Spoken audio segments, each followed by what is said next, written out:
코인 공식 도우미 앱이 출시되었습니다. 추천픽은 기본이고 정신없이 돌아가는 시황 분석과 위키피디아 같은 코인 분석까지, 그리고 공식 오픈톡을 통해 전문가들과 함께하는 투자자 여러분들의 커뮤니티에 들어오세요. 지금 아래 링크를 통해 받아보실 수 있습니다. 5일 발표된 미국 통화감독청 의견서에 따르면 이제부터 미국 은행들은 이더리움과 같은 블록체인망을 통해서 은행의 정식 결제 업무를 처리할 수 있게 되었습니다. 즉 스테이블 코인은 이제 정식 결제 수단으로 인정을 받았으며 미국의 은행들도 스테이블 코인을 직접 발행할 수 있게 되었습니다. 제가 발행한 채권은 약속 어음에 불과하지만 은행이 발행한 채권은 돈입니다. 비트파이넥스와 같은 사기업이 발행하는 스테이블 코인은 일종의 채권에 불과하지만 은행이 발행하는 스테이블 코인은 그냥 정식 미국 달러라고 보시면 됩니다. 보다 명확히 설명드리면 은행이 발행한 스테이블 코인은 미국의 본원 통화입니다. 즉 이제부터는 미 연준이 중앙은행으로서 권한을 갖고 발행한 M1이 이더리움과 같은 개방형 블록체인 위에서 돌아다닐 수 있게 된 것입니다. 결국은 미국이 CBDC를 민간을 이용해서 장려하고 전 세계적으로 확산시키겠다는 선언이라고 해석할 수 있습니다. 아주 재미있는 것은 민간은행이 아닌 중앙은행을 통해서 유통되고 그리고 개방형 블록체인이 아닌 통제된 인트라넷 위에서 돌아가는 중국의 디지털 위안과는 180도 다른 CBDC 철학입니다. 중국의 전체주의, 공산주의와 미국의 자유주의, 자본주의 이념이 그대로 투영되어 있습니다. 지금까지 은행의 결제는 스위프트, ACH망으로 대변되는 독점적 금융 인트라넷망에서만 이루어졌습니다. 블록체인이라는 금융 인터넷 기술이 나왔지만 블록체인으로서의 결제는 주로 개인 간 P2P 거래였습니다. 이제는 주요 금융기관들도 블록체인으로 금융 거래를 청산할 수가 있게 된 것입니다. 겉으로 보았을 때는 블록체인이 은행의 영역을 침범한 것이 아니라 은행이 블록체인 영역을 침범한 것으로 보일 수도 있습니다. 그런데 이것을 명확하게 블록체인이 은행의 영역을 침범했고 금융 인트라넷의 독점이 깨졌다는 것이 옳은 해석입니다. 은행의 권한과 막강한 힘은 은행 장부는 폐쇄적이고 위계적인 데이터베이스에서 은행만이 읽고 쓸 수 있는 것에서 나옵니다. 그런데 이제는 은행 장부를 개방적이고 수평적인 블록체인 네트워크에서 모두가 읽고 쓸 수 있게 되었습니다. 나의 거래가 완결되었다는 것은 오직 은행만이 확인해 줄 수 있었습니다. 하지만 스테이블 코인의 경우 은행의 확인 없이도 개인들이 나의 결제가 청산되었는지를 간단하게 블록체인을 열람함으로써 확인할 수가 있습니다. 이번 OCC의 발표는 블록체인이 돈과 은행의 파일을 뺏어올 것이라는 우리들의 예측이 미국 정부에 의해서 공식화된 사건이라고 볼 수 있습니다.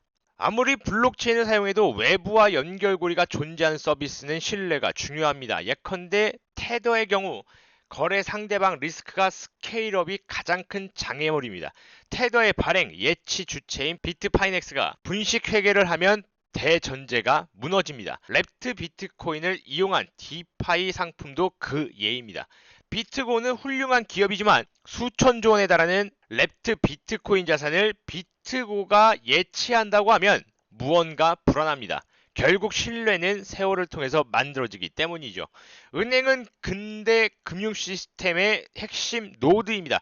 JP모건의 자산은 3천조 원에 육박합니다. 수천조 원 규모의 스테이블 코인이 이더리움 네트워크에 예치되어도 신뢰 이슈가 생기지 않을 것이라는 뜻입니다. 당연히 글로벌 업계 팽창의 낙수 효과로 인해 국내 업계도 수혜를 볼 것입니다. 다만 스테이블 코인을 둘러싼 혁신 금융 서비스 경쟁에서 국내 업체들도 참여할 수 있을지, 국내 유저들이 관련 서비스를 자유롭게 사용할 수 있을지에 대해서는 단기적으로 조심스럽습니다. 이제 엄연히 스테이블 코인은 외환이고 한국에는 외환거래법이 존재하기 때문이죠. 외환거래법상 외환은 외국환 은행만이 다룰 수 있고 일정 규모를 넘어가는 미신고 거래는 사법처리 대상입니다.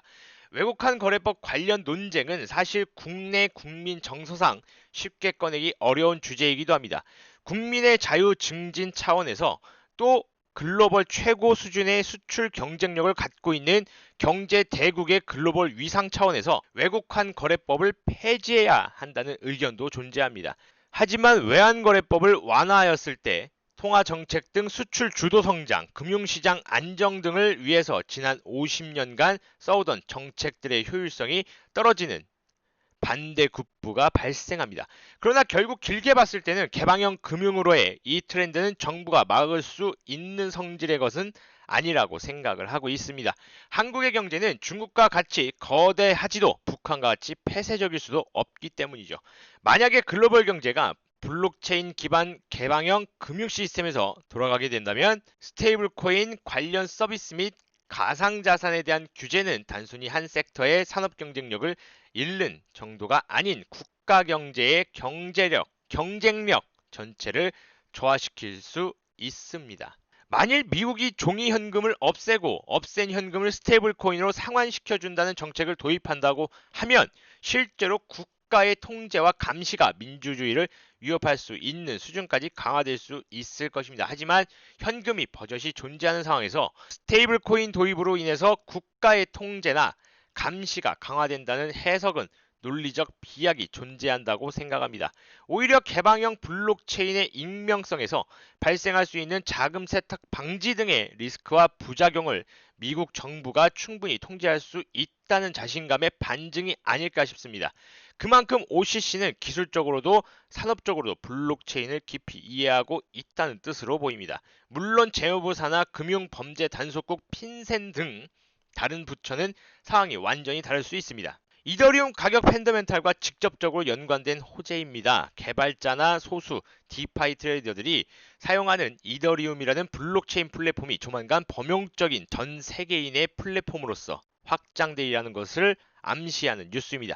동시에 디지털 금인 비트코인과 달리 이더리움은 이더리움 블록체인의 연료 역할하는 플랫폼 사용권에 대한 토큰입니다. 석유값이 올라가기엔 에너지, 전기료 등이 올라가서 총수요가 떨어지고 총수요가 떨어지면 석유값이 다시 떨어져서 총수요가 올라가는 것과 같은 피드백 루프가 이더리움에는 작용됩니다. 이번 OCC 조치는 민간 주도의 개방형 혁신을 넣지 않은 방식의 너무도 미국적인 산업 육성책이라고 생각이 됩니다. 민간 혁신에 유리한 보통법 체계, 자율이 보장된 전문성 중심의 분권형 정부 조직, 보일 듯 보이지 않는 손으로 개방형 혁신을 장려하는 롤메이킹, 미국의 IT 산업 육성의 성공 방정식이 블록체인 산업에서도 잘 먹힐 것 같습니다.